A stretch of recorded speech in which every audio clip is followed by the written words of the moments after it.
guys, today I'm going to be doing cha-ching number 154 is what I'm on. Yes, I got a haircut the other day, so I look a little bit different.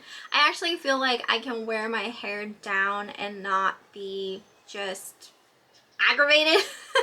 My hair was getting really long, and you know, it's summertime and I don't really care for hair being like on my neck all the time. That's why I would always wear it up, but since it's shorter, it doesn't feel as heavy and that kind of thing, so I'll probably start wearing it down a little bit.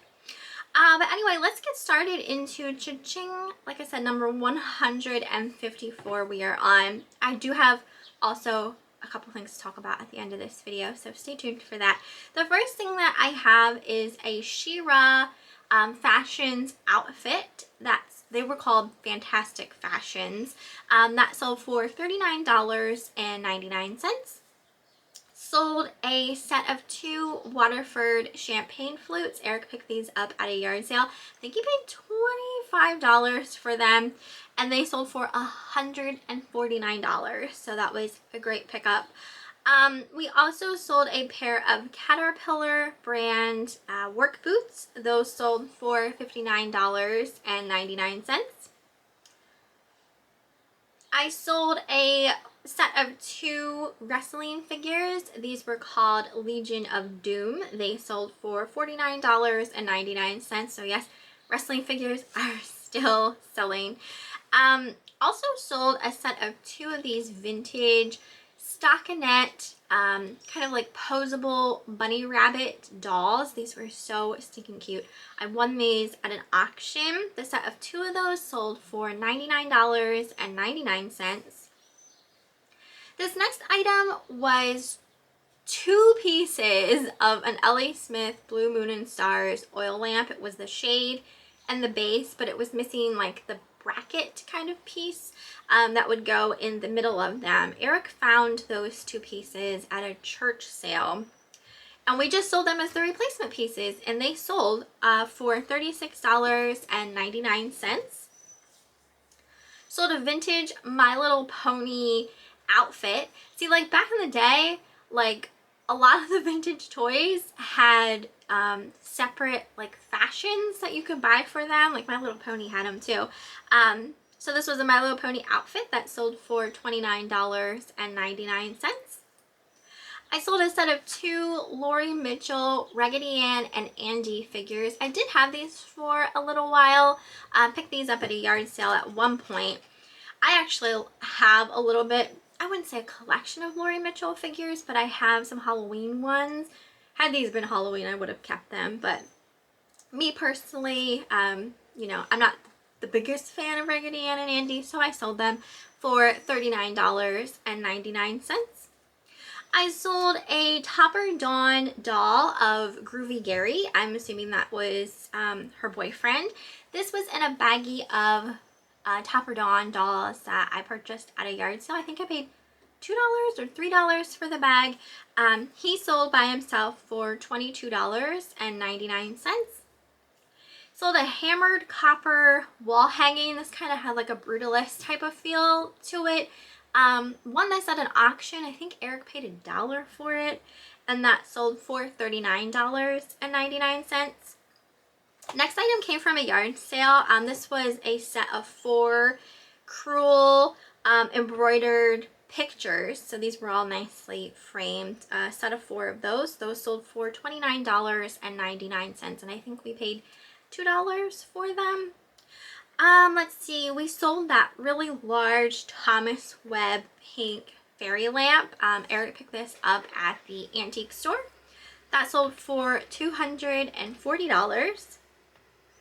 Sold a set of 3 Carlton Cards Christmas ornaments. These were all Sesame Street themed, so like Bert and Ernie and I think Elmo. So for the 3 of those sold for $29.99. And then this Dawn doll lot was the rest of that baggie that came from the yard sale. So it was a couple of dolls and some clothing.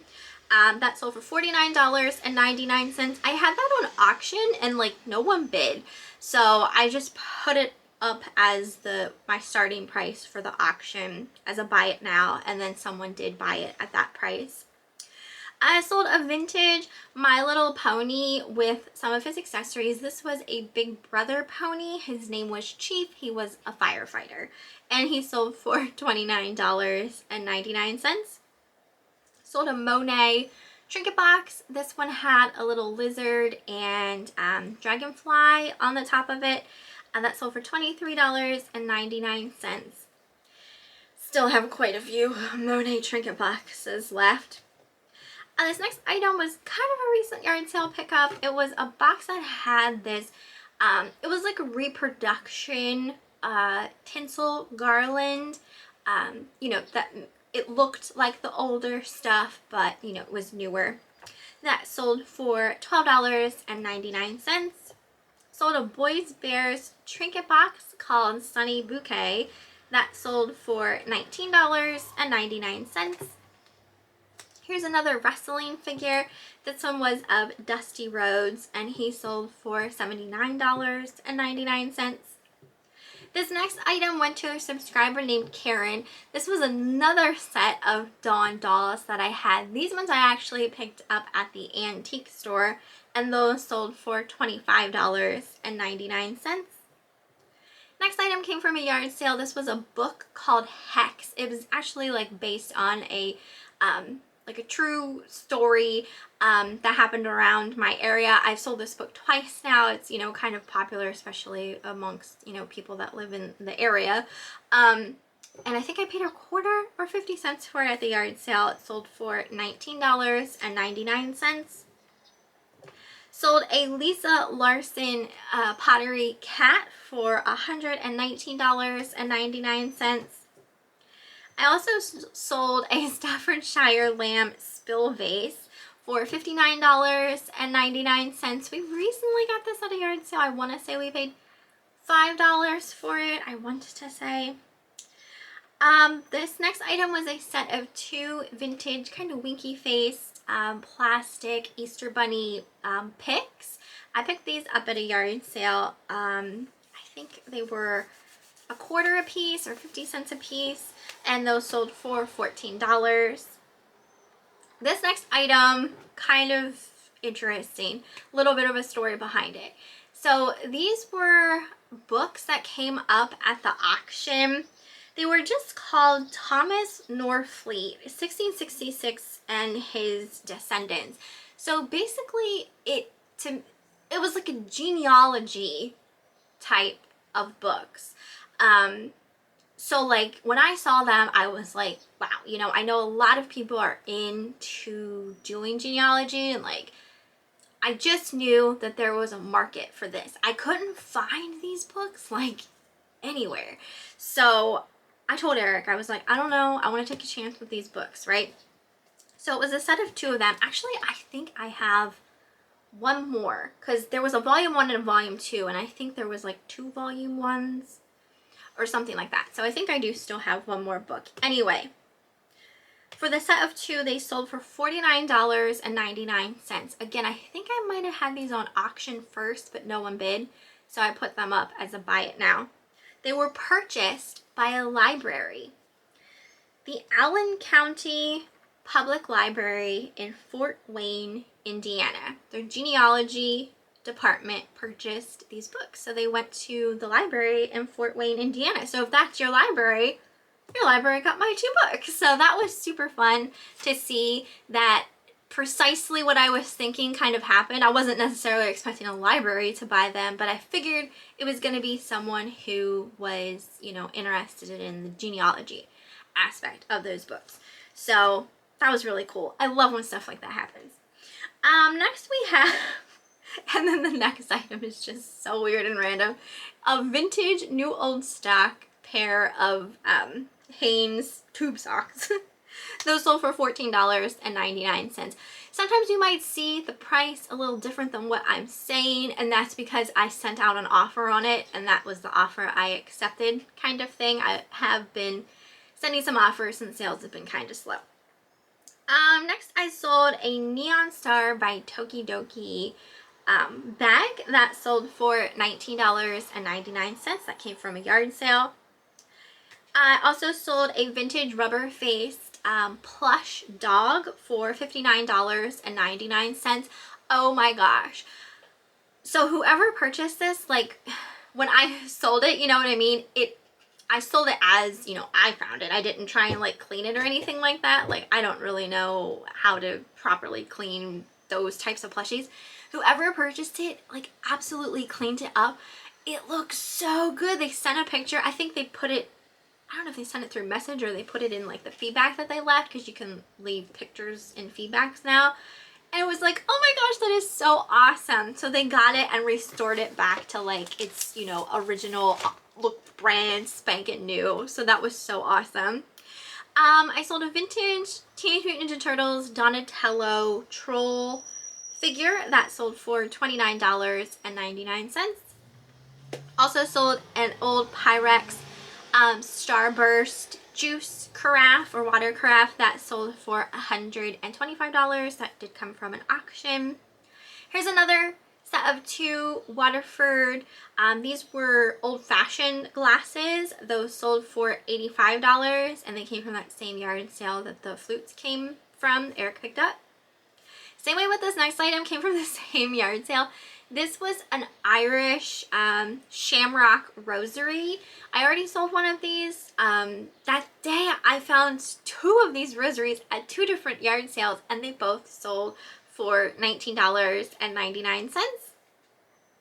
Next item also came from a yard sale. This was a Price Japan Valentine's Day girl musical. When you know, wound her up, she spun and played music. She sold for $59.99, and Eric found her at a yard sale for $5. I sold a Torrid shirt for $22.99. I need to start sending out some offers on my Torrid clothes.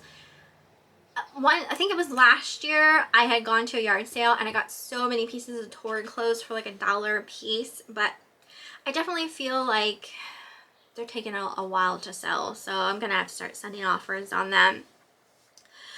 I sold a set of 5 Hazel Atlas Fiesta tumblers. So these were really cool stripe, I mean fruit stripe gum really. So a set of 5 of those sold for $35.99. Here's another wrestling figure. His name was Papa Shango. I don't know. He sold for $28. And this was for that card game I was showing you guys. The card game was called Horse Blankets. Eric picked these up at a yard sale. He got 2 decks of these. So this deck was, you know, it was complete, but it, you know, had some wear to it. I think we had them listed for $200, but he took a best offer at $150. So we do have another deck we need to list, but it's in, you know, better condition. Again, still all there, but just a little better condition. So we'll probably put it up again at that $200 price and, you know, see what happens. Sold a Martha Stewart jack-o'-lantern advent styled calendar. Eric and I got this at TJ Maxx a couple years ago now. At one point we went to TJ Maxx to do some retail arbitrage, which we don't really do a whole lot of. But we picked this up specifically to resell it. I'd say it took, I don't know when that was it 2 years ago? It took, you know, a couple years to sell, but it did at our asking price of $69.99. So maybe we'll do that again this year for Halloween. I don't know. Let's see. I sold a set of new old stock vintage Hanes panties for $49.99. These did take a while to sell though. I also sold a brass toad incense holder for $12.99. That came from a yard sale. This next item was kind of like an auction box lot item. It was a picture frame and it had sea turtles around it. It was like a nice heavy kind of enameled picture frame that sold for $19.99. Sold a Debbie Mum Halloween quilt. This had candy corns all over. It was brand new, still in its original bag. That sold for $54.99. Next 2 items went to a subscriber named Linda First thing she purchased was a green and white striped pixie knee hugger for $9.99, as well as a tooled leather purse, and that sold for $29.99. And then this next item went to a subscriber named Barbara. She purchased a Blossom Bucket kitty cat for $12.99. I sold that Erler's dairy milk bottle. Eric picked this up at a yard sale. Someone had painted the inside. You guys know if you watched that video. The whole inside was painted, but he got all the paint out and it sold for $75.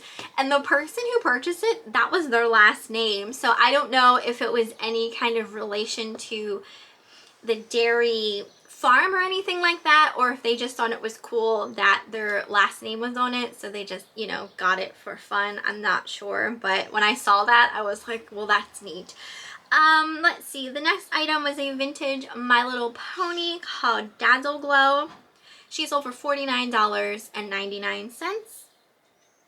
Oh my gosh, so here's one of those Blossom Bucket Raggedy Ann pieces. You'll probably see the other ones in my next cha-ching. But this was Raggedy Ann in a little wheeled basket wagon with, like, I think it was a teddy bear inside there with her.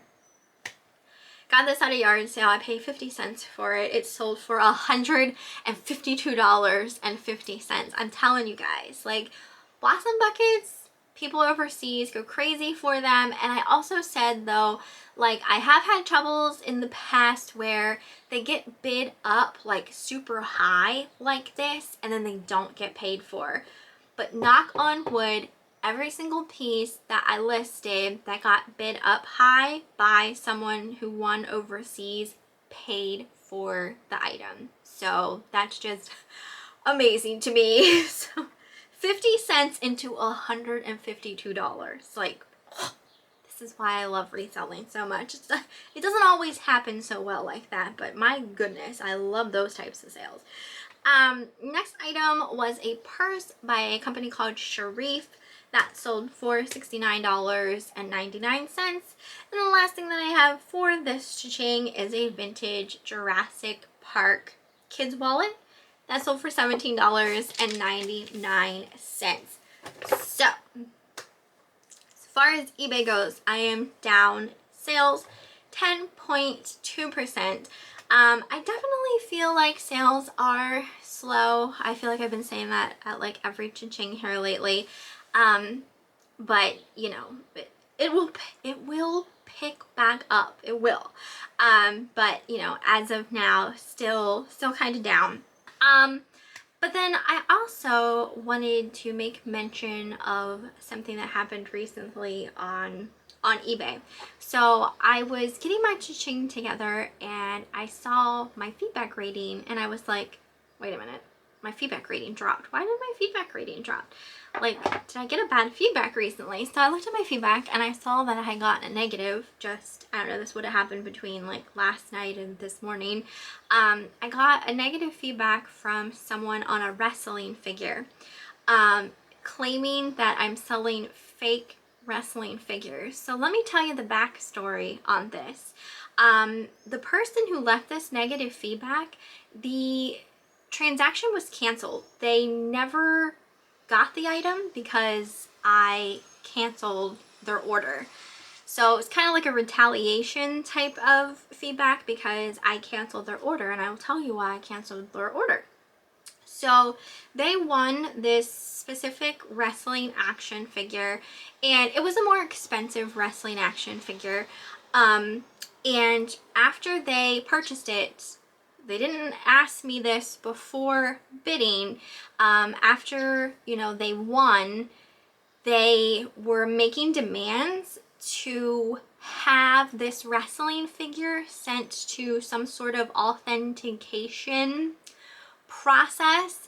Never in my life have I heard of wrestling figures needing to be authenticated, so I was a little weirded out by that. I mean, I know they do it with obviously like shoes and purses and probably even like video games, but never have I ever heard of, you know, action figures being sent to any kind of authentication services.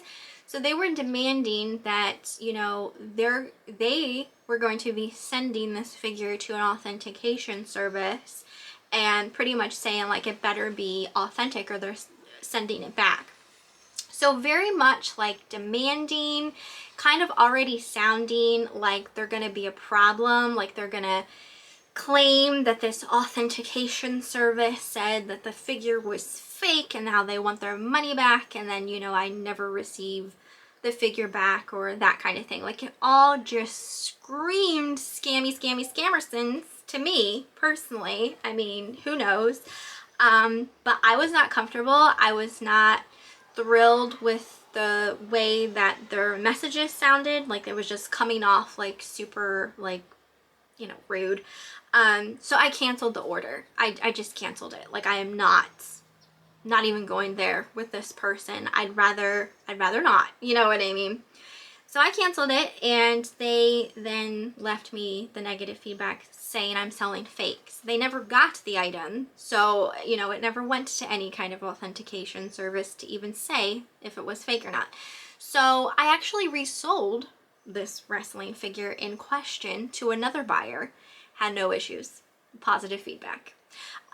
So I think it's kind of messed up that they were even allowed to leave a feedback like that. Like, you know, because that makes me, like, if you don't know the backstory to that, you're gonna see that feedback, and if you're buying any other kind of like wrestling figure, you're just gonna be like, well, I'm not buying from this person because their figures are fake. I have sold dozens and dozens and dozens of figures. You guys have seen that in my CHINGs. No issues, no problems, all positive feedbacks, no returns, like just no problems with any of the figures. They all came from the same auction, belonged to the same collector. You know, no problems. And I sold tons of very expensive ones. And again, like you guys have seen that. So yeah. eBay's, typically you could go to eBay for Business on Facebook and they would review a feedback, and for the most part, like, they would remove it. They completely changed that now. You have to actually go through like a feedback removal portal type of thing and fill it out and explain the situation. So I did that. We'll see if they remove it or not. I hope that they would. I don't know why they wouldn't, but you know, you just never know how things will go. So if they would happen to not remove it, I'm definitely going to be responding to that feedback, because you can respond to feedbacks. I'm definitely blocking that person because I don't want them buying from me ever. And yeah, so we'll see. In my next stitching, I'll let you guys know like the outcome of that situation, like if they removed it or not, or anything like that. But it's just kind of like got under my skin a little bit. Typically I can like brush that stuff off, especially if it's like a negative or neutral feedback. Like, you know, stuff happens, things happen. You can do everything in the world to please someone, but you'll still have those people who just can't be satisfied. But with this one, I definitely felt like it was no reason for it, and, you know, I think that buyer is just problematic to begin with. But yeah, we'll see. So you guys know, I had made mention that I was going to be sending some stuff to a local auction. So I did that. It took a little while for it to come up, you know, because they're super busy with other people's stuff kind of thing.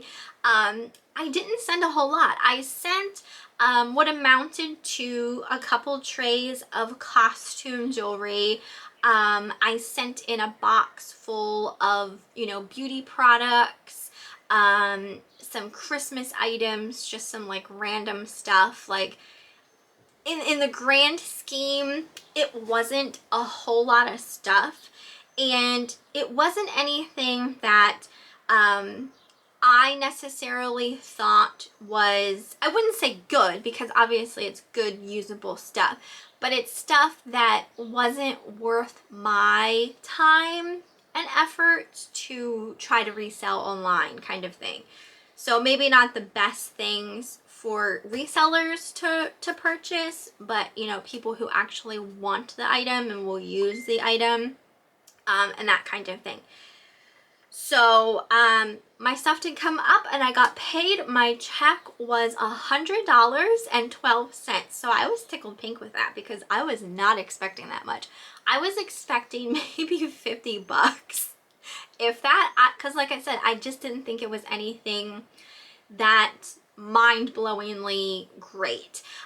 So to get $100 out of that was awesome, like super awesome.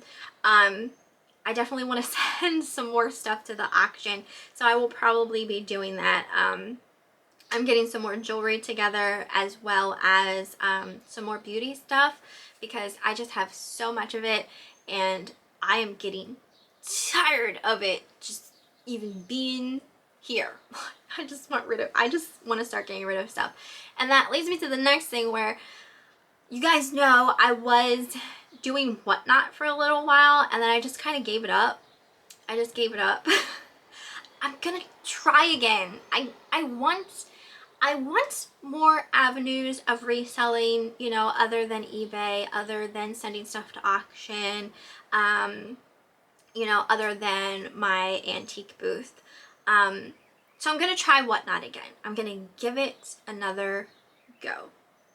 We shall see. I feel like I didn't give it a fair chance. I know it's one of those things, it takes time. It takes time to really build a following on there, and I didn't really give it time to do that. So I'm gonna try again. I have a show scheduled for Tuesday, July 9th at 6 p.m. It's gonna be auction box slot stuff, some glass. I have some of the stuff laying back here. I'll probably do like a little reel video, like kind of showing you guys some of the stuff that's going to be available. So, and then I already have another show scheduled the following Tuesday, same time. That's going to be Christmas, all Christmas, kind of like Christmas in July, kind of thing. And then that, I think one of the things that hurts me as a seller sometimes, like doing stuff like this, is that I'm not like a niche kind of seller. I don't sell like one specific thing. Like I'm not all just straight vintage stuff. I'm not just all straight clothing, you know what I mean? Like I'm literally everything. My hands everywhere. Like if it will sell, I will buy it and I will sell it. So I sometimes think that that hurts me in a way because, you know, as trying to sell on Whatnot, it's not like I'm going to be known for, okay, this lady sells clothing week after week after week, or she's always going to sell vintage stuff week after week after week, because it's not accurate. Like it's going to be literally anything and everything. So I don't know, I feel like that kind of sometimes hurts sellers on there, especially like I have tried doing like vintage kind of variety shows, and I mean that's kind of like what this show is going to be. It's going to be like a variety of stuff, and I feel like sometimes people are looking more for like a specific thing and not necessarily a variety of things. Maybe that's all in my mind, but I feel like sometimes that hurts as a seller on Whatnot. But I don't know. We're gonna give it another chance, so we'll see. But yeah, if that tanks again and just doesn't work out, then I'll probably just send the stuff to auction because I can only take failing something so many times before I'm just like, yeah, okay, I've had enough of this, you know what I mean?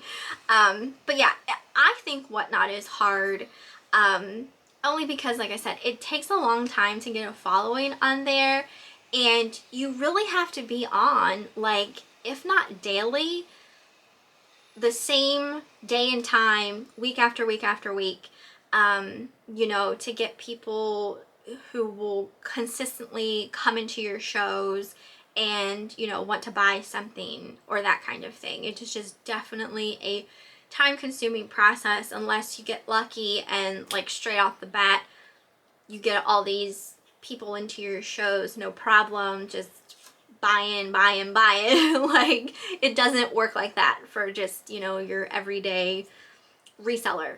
And like, people may think like just because I have a YouTube channel or just because I might have, you know, a decent amount of subscribers, like in the grand scheme I'm potatoes compared to, you know, other people that do resell on like a platform like Whatnot. So it is hard. So if it's hard for me, who, you know, like I said, has a channel and has some subscribers, like if it's hard for me, it's definitely going to be, I think, hard for, you know, just like an everyday person coming in. So it definitely is one of those things, like I said, that it's just a consistent thing. You have to constantly be on and try to gain that following on there. So yeah, we'll see what happens, but I'm gonna give it another go. So that's pretty much everything for this video. Hopefully you guys enjoyed it. Let me know what you thought down in the comments, and I will see you next time.